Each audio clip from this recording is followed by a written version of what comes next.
Hey, what's excuse me. Hey, what's going on, my friends? This is Dave Sharpe. Welcome to Wake Up Legendary. And as usual, we have yet another amazing guest on the show this morning.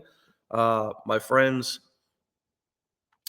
Jesse is a full-time maintenance supervisor who's been using a specific strategy on Instagram he's going to be talking about on the show today. For those of you who don't know what the show's about, this is about interviewing our clients, really, and having a long-form conversation about their experience. No other guru company that I know of is doing anything like this. We've done nearly 1,100, or maybe at this point over 1,100 episodes where we have interviewed a brand new client or a repeat client, or excuse me, having people repeat multiple on the show. So returning guest. And today is no different. This is Jesse's second time on the show, I believe. He was on in July of this year. So it's always nice to have somebody come back and kind of keep us posted on their journey. So with that being said, please help me welcome Jesse Barton. What's up, brother? Morning, Dave. How are you doing? You're good, man. Where are you calling in from? Calling in from Rome, Georgia. It's about an hour north of Atlanta in North Georgia. That was weird. I was just watching Gladiator last night. I think it was shot right in that same city. Yeah, it was shot Rome? pretty close by. I don't know if it was exactly in Rome, but okay, yeah, Rome. You got me on that one. I'm a funny guy. That's because the joke wasn't that funny, so you didn't really. Took me a minute. Georgia. Okay, Rome. So this stuff works in Georgia. That's good to know that internet marketing works in all, at least most 50 states that we've, as long as you got a Wi-Fi connection. What did you do before this? What did you do? What was your previous career, or what do you still do outside of internet marketing? I'm still a full-time maintenance supervisor. Pretty much all my life I've been in kind of blue collar work. You can relate to that, construction. Yeah. HVAC was kind of my main thing. That's what I went to trade school for. And, before I started this online marketing journey, I was basically working, to earn extra money or to have any sort of side hustle was just, working overtime. And then I would use my trade skills and stuff like that on the weekends, to earn a little bit extra money. And, it kind of got burnt out on doing that. So, here we are. Yeah, totally get that. And it's hard to get ahead with a blue collar job paycheck, man. I mean, that's just what I realized, was that it was real difficult for me to save any money. I mean, there was more month at the end of the money every month. Um, so what kind of led you to thinking or being open to something online? Um, do you have any previous internet marketing experience, or kind of how did that happen? Did you stumble upon something online? Were you intentionally looking, or did this kind of fall in your lap and you said, well, hey, maybe it's meant to be? So for me personally, I've always, growing up in the 2000s, I've always known, there was ways to create some kind of income, on the internet or through social media. And, for me, I always thought you had to be like an influencer and get brand deals. And, um, I never knew you could organically start from scratch, with a business model, with a specific business model, and, have a relatable topic and, create a business from that. Originally when I first got started, I thought that I may want to be in the fitness niche because that's most of the content I've always followed has been kind of fitness stuff. So, for me personally, I saw fitness influencer and, I kind of thought that's the only way, you could create a business or, create any kind of side hustle, through social media. But, so I've always kind of had interest in it. And whenever I ran across it, back in February of this year, I kind of dove head first. I went through the challenge, the 15-day challenge, and, just basically everything I thought, being an influencer and thinking you had to have brand deals and stuff like that, had light bulbs and stuff going off. So I just kind of dove in and, I'm still growing and learning and applying what I learned. And here we are. So.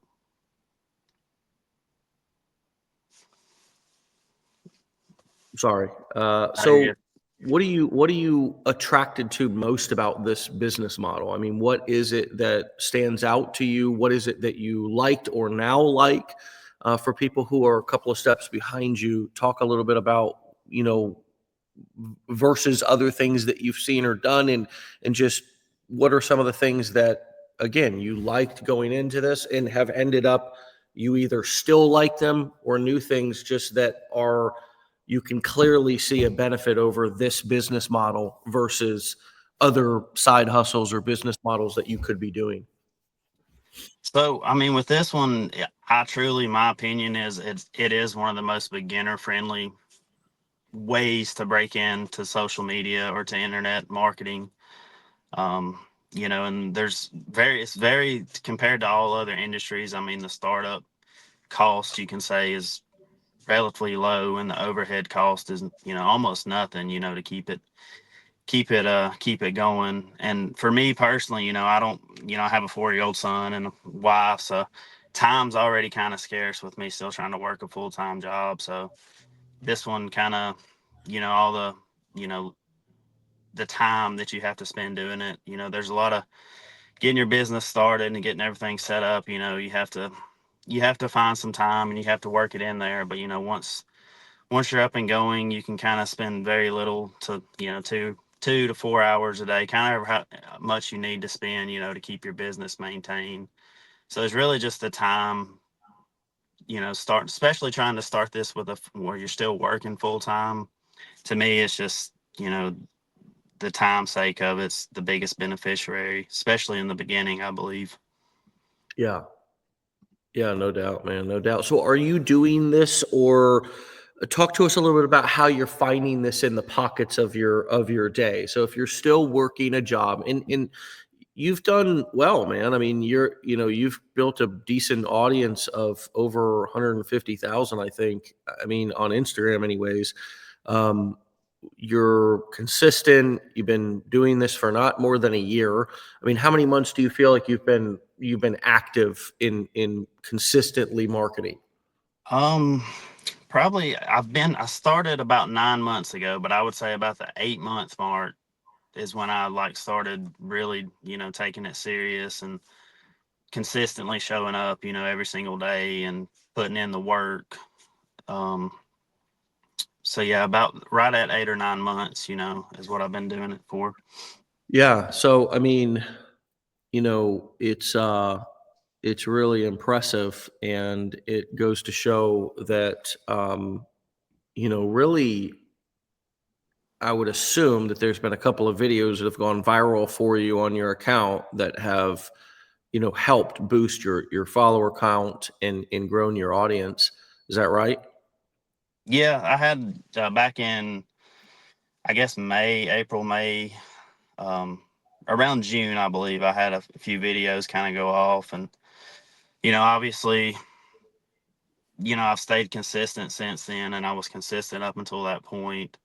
So that, that's kind of helped get things kick started. And then showing up every single day, like I said, and trying to fit this in while still working full time and, being present at home. Um, it's been a blessing so far. So. Yeah. Um, so let's talk a little bit about kind of marketing and audience growing and being consistent here. So what are you favoring Instagram over TikTok? And talk to us a little bit about how you're finding, what your kind of strategy is with the time that you have, because you clearly have a lot going on. Jesse, you've got a full-time job, you've got a family. Um, you know, you're young, you're new. How old are your kids? Young, right? Yeah, I have my son's 4. Okay, so you're in the weeds, man. I get it. I'm there with you, and I know how time is not your most abundant asset right now, and so talk to us a little bit about your strategy and how you're choosing to prioritize certain things because of time, or maybe you're just prioritizing Instagram right now because it's crushing it for you. but talk a little bit about your social media strategy to drive traffic and kind of how you've gone about, strategizing that or prioritizing the specific things that you are doing, such as growing your Instagram account. Yeah, so for me, I had a personal Instagram, but I never really used Instagram. I was more of a Facebook person.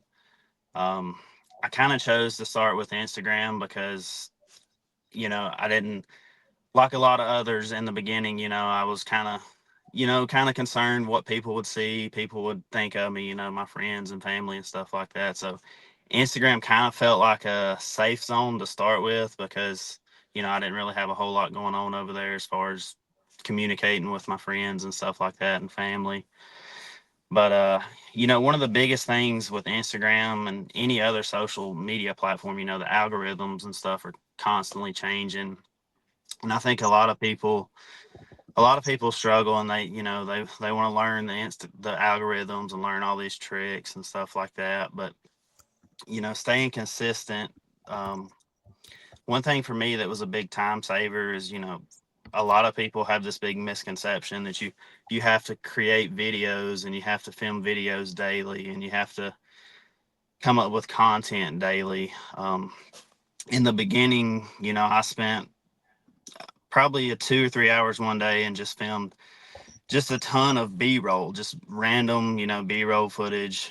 That way I'd always have something on my phone, to edit, and you can come back as you're going and edit it. So I would spend, as far as my strategy, I would get up an hour early every single day before I go to work, and I'd get my videos edited and get a piece of content out there. And I would try to post consistently, one time around 7:30 Eastern in the mornings, and then 6:30 in the afternoons, every single day. And then eventually, as you have your videos edited and your content broke up, I use CapCut, by the way. So once my videos are edited in CapCut, they're always there. So the next time that I go to use a piece of video footage, I may not have to get up an hour early because that video is already edited, ready to go. It's just ready to put a piece of content on it and then, get it posted and get it out there. But basically the types of content strategies is kind of trial and error. You have your as far as the pain points and then stuff like that. So in the morning time for me specifically, I usually try to share something personal, something motivated, to give motivation, and something in the evenings more educational. And I've kind of kept that strategy and it's worked pretty well. And one thing too for Instagram specifically, for anybody out there that's not using the carousel reels right now, they're working extremely well. I started just trying to do one a week, but as of late, I've been posting 3 a week, and they're doing really well right now as far as getting leads and driving traffic and such. So Awesome, man. That's awesome. Really, really good stuff. I mean, you're picking up and you're making progress. And I also love how you touched on just the ability to be able to re-leverage old content. I don't think like people realize how much things can be reused once you have a library of things, whether that be clips or, I mean, even the whole crux and foundation of kind of what we teach in terms of the core four. At least when you create a course, right, you make it one time and sell it over and over again, right? If you're an affiliate marketer, you you're not even making the product, but you really can. You'll notice over a year or so that there was probably like, of all the pieces of content that you made, there was probably like 5 or 10 that really crushed it in any year for you. It's kind of like the stock market. The stock market, if you look back over the last 50 years or whatever, 100 years, there was like 20 days where if you were in the stock market, that's when you experienced the greatest growth and built the most wealth, right? It really wasn't, the richest people were in the market on those days. So it just kind of goes to show that you can't time the market. You got to have time in the market. Same with your business. You can't just come in and out and think that you're going to hit a home run after being gone for a while, or trying to time some, or perfectly plan something and have it go off perfectly. No, you got to be putting out stuff and in the game, because you never know which one's going to take off. And then you'll look back over a year, or like we can with you, and see, hey man, you had a couple of videos that went viral that were real big contributors to your, right? So it's kind of the same principle. It's, you can't pick and choose, you never know. But then after a year or 6 months, you can look back and say, wow, these type of video, and you can even do this sooner than that, folks. I don't think you got to wait 6 months to a year to begin to split test and find winners or see what's working. You don't even have to intentionally split test. Just try different things, and certain things will work and most stuff won't. And then you do more of the stuff that does work, right? I mean, that's kind of business building 101 or marketing 101, right? Even if you're business building and you have a certain conflict resolution strategy or motivation strategy for employees, you keep doing it over and over again. It's like anything. You find something that works, you do it, you use it over and over again. Well, to your point, you're going to have certain pieces of content that worked really well. You can reuse those pieces of content. Hell, you can take a video that did really well and reuse it. You can even change it to ensure it's different by adding something to the video. Nowadays, CapCut alone will allow you to add intros and clips. You can insert clips, you can edit things, you can add music. There's so much you can do. But you begin to see after a year, right, Jesse, what works and what doesn't with your audience. And you realize, gosh, I've tried 100 things over the last year, but really it was only about a handful that really work. So let me do more of those. Let me reuse stuff that they've already said that they loved. And let me keep finding slightly different ways to kind of say the same thing. Does that resonate with you? Yeah, I mean, there again for me, trying to save time and be as efficient as possible. The last few months, I've started about every 30 to 60 days. I'll go back and look through my old content, and if I have a video that hits, for me, the mark's usually around 100,000 views. If I get one of those, I'll straight up just repost the exact same video, same trend, same audio and everything. And then if I have some more content that did really well, I'll take the copyright, and I'll reword it a little bit, put it on a different video, and just repurpose stuff like that. To me, that's more, you save time instead of just constantly trying to come up with new content ideas. If you have some time every 30 to 60 days, go back through all your previous content and just really get your ideas from your own content that's worked previously, and just reuse it. And then Yeah.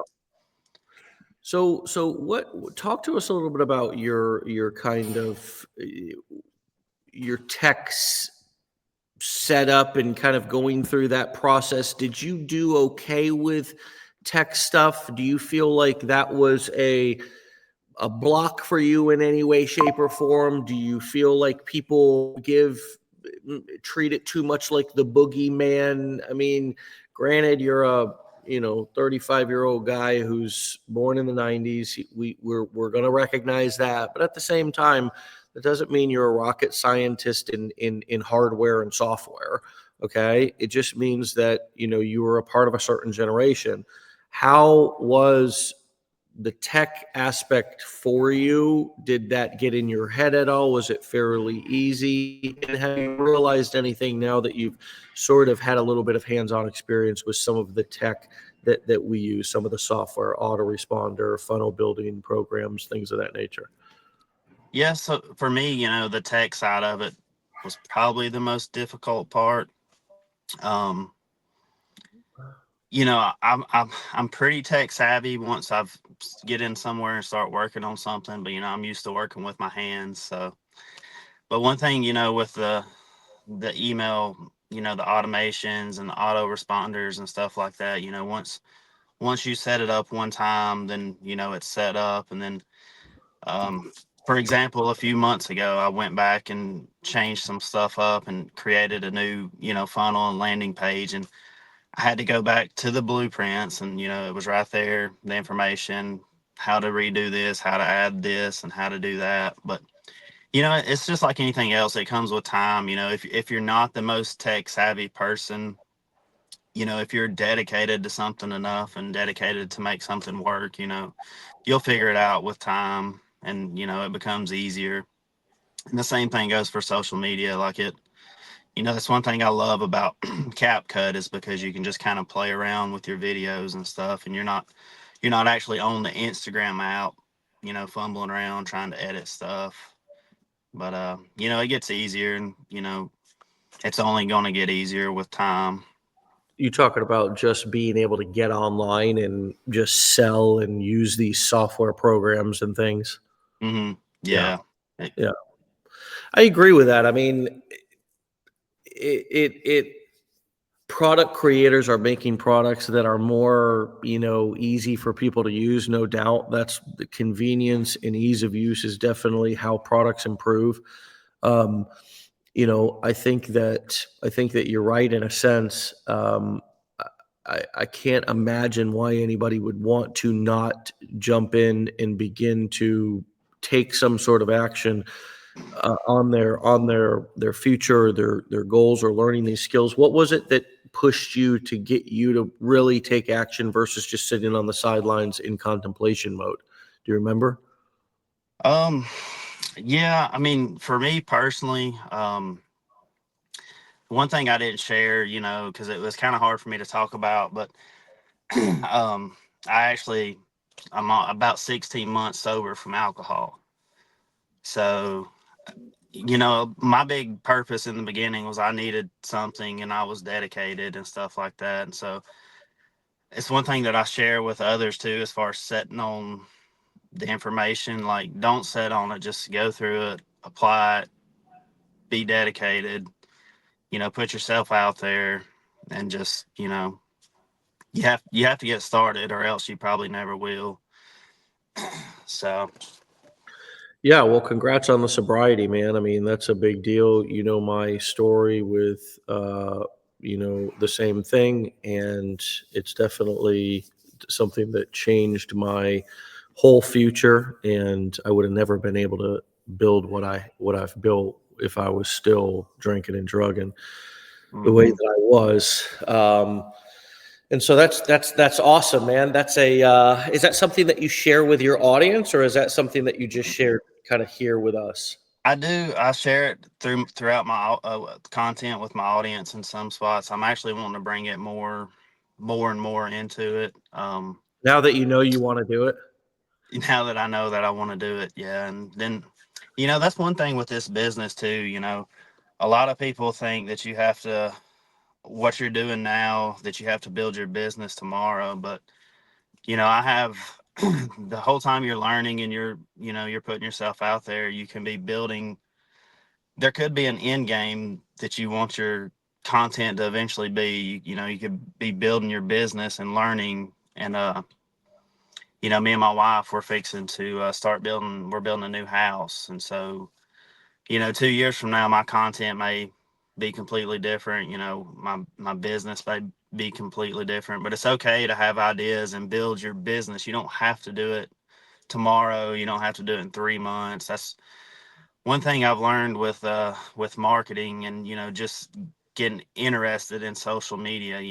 The sky's kind of the limit to where you can go. It's I always, I share with, people and tell them, it's not a race, it's a marathon. It's just about, the biggest part is, like we talked about earlier, is just getting started. You have to find that starting point. And, Yeah. one thing that relates to that, we just had the fight with Jake Paul and Mike Tyson. I mean, I literally grew up watching Jake Paul and his brothers, post on YouTube.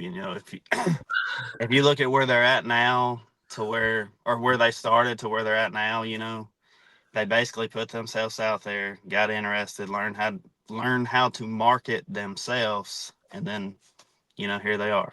So, Now, does looking at them, that inspires you, right? I mean, that makes you, because I can't imagine that you know, that you want to be a boxer and as famous as these guys are, and I don't even see you having the same kind of personality type, Hmm. right? Would you agree? No, yeah, I agree. It You just kind of still goes look back.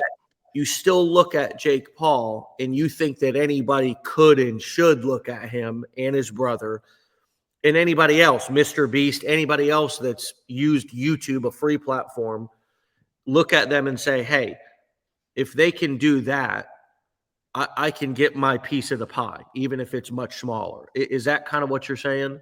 Yeah, that's correct. And it kind of goes back to, my interest in getting started is this. I've always had interest, and I grew up watching, people use social media and stuff like that. So I always knew there was a way, but I just, obviously, I just wasn't going to get on social media and start posting random stuff without some kind of strategy, business model, So, but yeah, that's kind of a lot of motivation is just, once you get your foot in the door, the sky is kind of the limit to however, it's your business, it's your content, it can go wherever you want it, but it doesn't have to happen overnight. I mean, you've been, what, 15, 16 years you've been in the marketing business.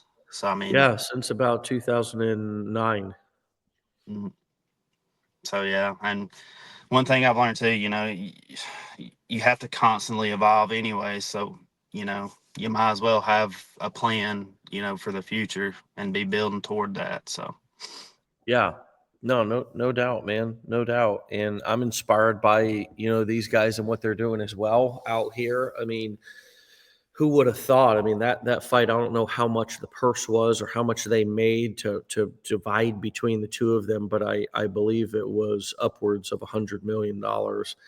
Um, that sort of money for a promotion to a lackluster fight, I mean, it is wild, and it's all in the marketing. It's all in the marketing. It's all about the marketing. I mean, that fight was about as a lackluster fight as a fight could get. It certainly wasn't a Mike Tyson fight.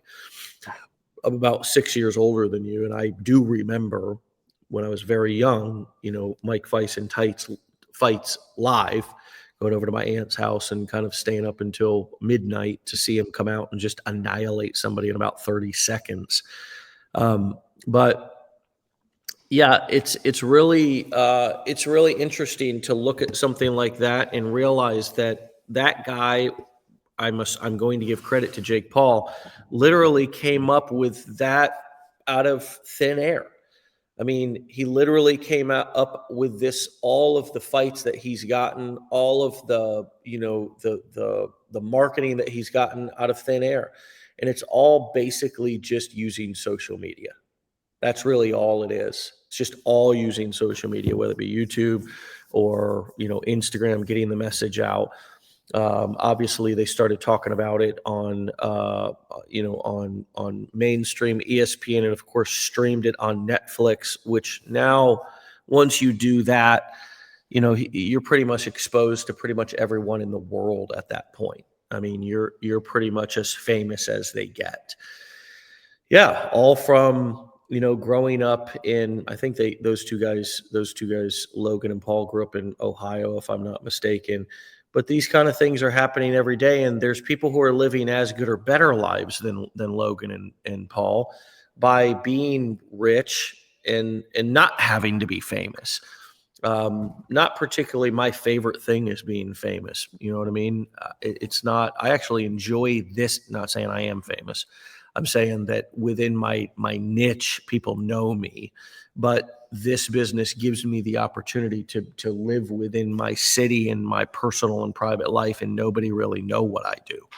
You know, they don't really know what I do. They know that I'm in marketing. They know that I'm, but they don't know the specifics. And some, if they're just meeting me and I don't talk about it, they don't know at all. And I like that. I like that. I like having a personal and private life. So this allows me, and it will allow you too, and anybody else, to have a business because online entrepreneurship nowadays and creating content is not abnormal. It's actually normal. It's actually becoming abnormal if you're a business and you're not posting content on the internet. So it's not as weird as it was. You talk about when I came online, Jesse. I mean, you were really a dreamer, man, if you thought you were going to get rich online. I mean, I'm telling you, man, I got some looks and some comments from people. I think nowadays it's a pretty common thing, and I actually don't think we're doing something as abnormal as it feels. It just feels awkward, and we make it awkward. Do you ever notice that, Jesse, how we're the ones who make things awkward? I kind of try to tell this to my kids sometimes. I say, hey, look, if we're out in public and they're having a meltdown, I'm like, look, we can stop this right now. We have control. We're going to either create a chaos here, or we're going to bring this in for a landing and have some peace. But we can control this if we can calm ourselves down. Well, it's we are so much in control of how we look on the internet, and kind of this making it a bigger deal than it is. I actually think 2025, Jesse, you tell me, I think if you're not online, man, and you're not creating content, are you even a business? Yeah. I mean, yeah, that's the truth. It's, a lot of people want to talk about that the marketing world's oversaturated, and the online space is oversaturated. But I mean, to me, it honestly feels like it's just beginning. I mean, it's the perfect time to be going online and going through social media and starting a business. Yeah. And it's just, friends, the bottom line is, like I say, if you're not creating content, you're not getting as much business as you could be getting, and that's not here, that's in any business. So it's like, you know, learn to market and sell and use social media for yourself. Learn to use it for yourself. And Jesse, that's what you are doing and want to do. Have you always wanted to do that, or was this entrepreneur thing? I forget if you covered that. Is this entrepreneur thing sort of something that, I guess you said you'd always been into side hustles, but did you always really want to own your own business? So the only time it's kind of crossed my bridge as far as being an entrepreneur and owning my own business was, with using my heating and air. I thought years ago about, opening up a HVAC company. But, there again, the time that it's going to consume and the overhead, and, it's just, so the whole entrepreneur thing is kind of new to me, and the mindset.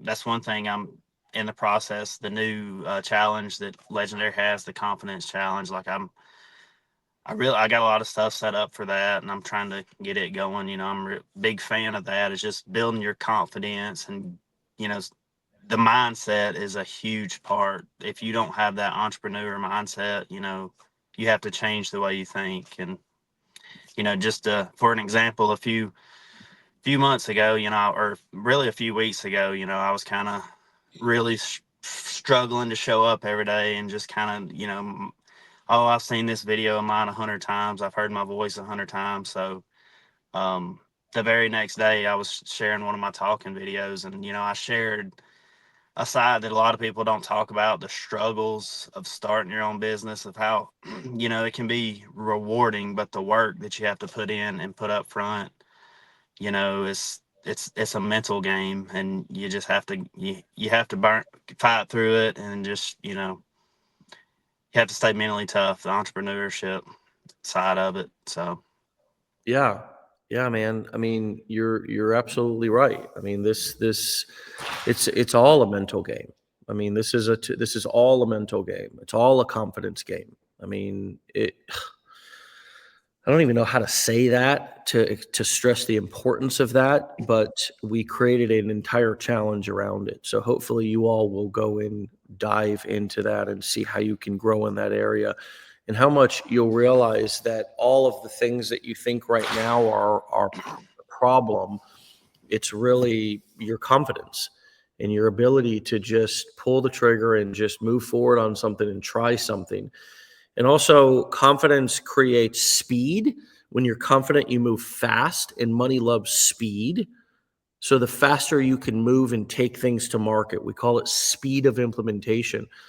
The speed of implementation is in many ways how will determine how much you're going to make or how successful you're going to be.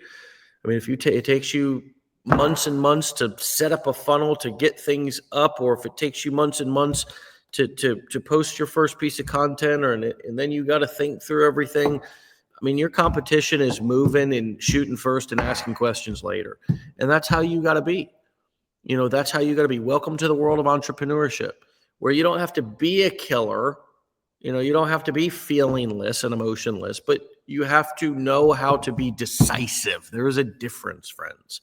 And I think some of you equate decisiveness in trying things with some sort of a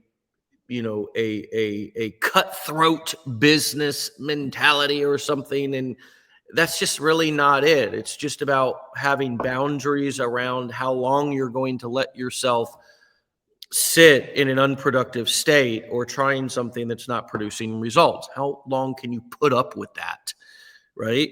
And your tolerance for inaction in little to no results is oftentimes going to determine your success, because if you have a high tolerance for not getting results, then, right, and you're used to breaking promises to yourself, you're probably also going to lack confidence, because confidence and self-esteem simply is about making promises to yourself that you keep. That's really the bottom line way to build confidence and self-esteem. And so speed, man, speed loves money. But as I said, all of these things are tied to how confident you feel. And so love to hear that you're going through that. Anything in particular standing out so far, or just realizing that something is a limiting belief that you didn't realize was a limiting belief, or as much of a limiting belief as it is? Any early takeaways? Well, I mean, one thing, once if you do put in the effort and the work and you start seeing results and you're growing, you grow an audience and you grow a following, you get a little more confidence going, and you kind of hit your stride and stuff like that. But I always share, even when you're seeing success, there's days that you have to tell yourself, okay, I've got to post this piece of content because my business is relying on it. I just have to tell myself, and you have to get through those stages, especially when you're still trying to work a full-time job. So that's one thing I always share to people. No matter how much little success or how much success you're having, I feel like the online space, we have the same struggles, every day. Everybody shares the same struggles at some point in, your business. So, well, A lot of the struggles. So, if you do feel yourself dealing with some of the things that we all talk about oftentimes on this show, then give yourself a break and start your day over, and realize that you're not the only one who's dealing with that particular struggle. Have you begun to kind of do what I just said? Give yourself a break, not beat yourself up so much. Realize that whatever you're thinking and feeling as you go through this journey is not particularly a sign that you're not cut out for it, but is maybe just your own imposter syndrome popping up. And we kind of all deal with that. Are you kind of starting to realize that and embrace that now that because it can be hard alone at home, right? To be able to interact and talk with people, we see everybody's best highlight reel online. But are you starting to realize that, hey, we all have our own imposter syndrome, and I just really need to figure out how to battle and wrestle with mine every day? There's nothing wrong with me. right. Yeah. And see that that's one thing I try to do. Like, y'all y'all preach. You have to get around like-minded people, and y'all host the mastermind, and I'm sure it's a wonderful event, and you can all talk about your struggles. You can talk about your success. Um, for me personally, when I was getting started too, like, my wife, she didn't really understand a lot of this stuff. So, like, you kind of don't have nobody to talk to, about stuff like that kind of in the beginning. Obviously, she has more interest in it now than she did day one. But Derek Lancaster, he's the one that helped me get started, with digital marketing, and I talk to him fairly often, and it's nice to just sometimes talk about stuff, just like we're talking, just to express stuff, talk about, oh, this, this isn't working, this is working, I'm really struggling. Can you give me some, some encouragement? So, but Yeah, yeah, like I said, you have to move past it, and just, you have to think of your why and remember why you started this and where you want to go, and just, get past it. So, for sure. For sure, man. Well, hey, you are doing just that. Let's end with an oldie but a goodie here. What have you learned about yourself throughout this journey, Jesse?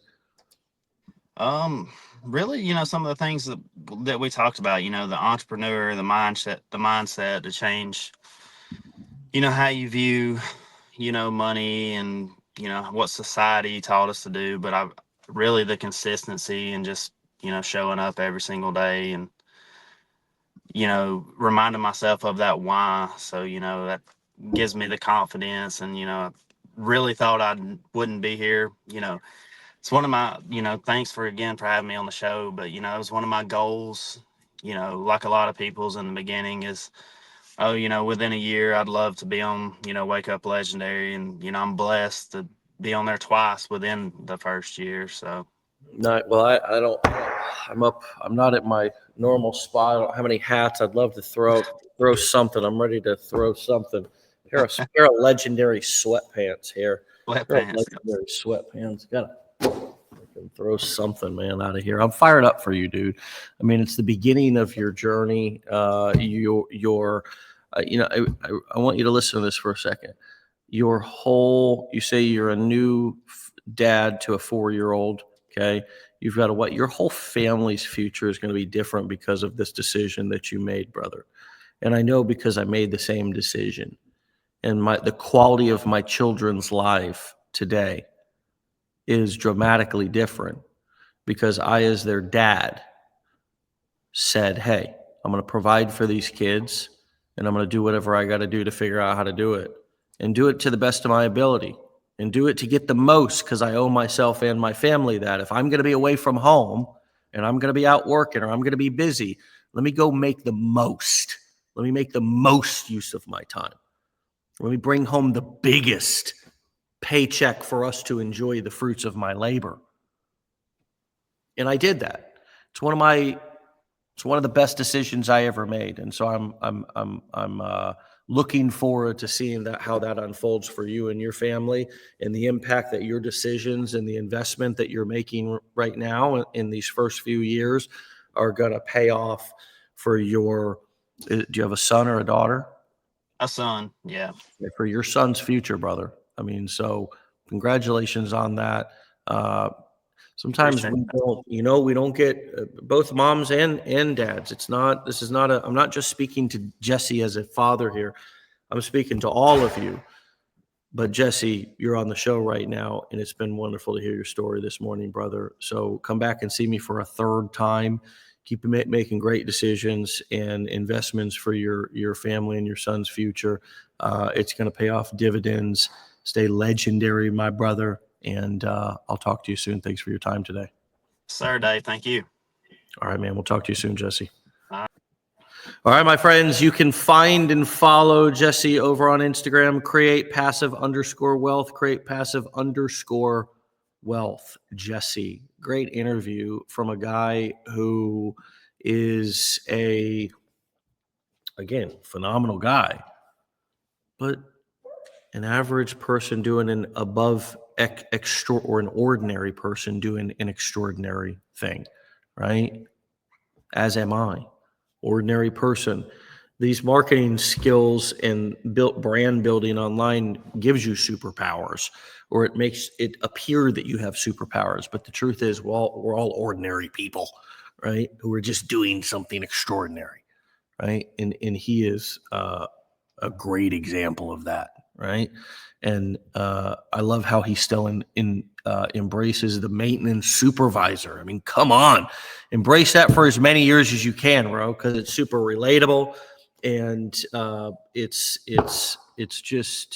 a great story, man. People want to know that they are talking and listening to somebody who they can relate to and who understands them. And it's one of the reasons why, even as I've continued to do this show, we've kept it low production.